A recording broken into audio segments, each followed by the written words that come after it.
Kim Pao, magpapakilig sa ASAP Vancouver concert.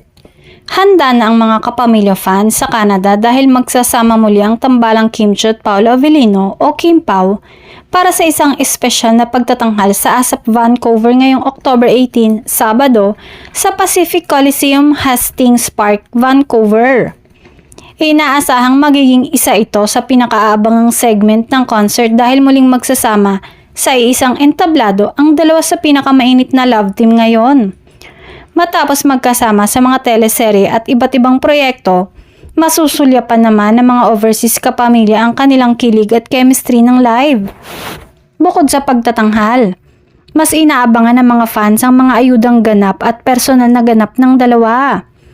Tiyak daw kasi na mamamasyal na naman ang mga ito at magkakaroon ng oras para sa banding nila.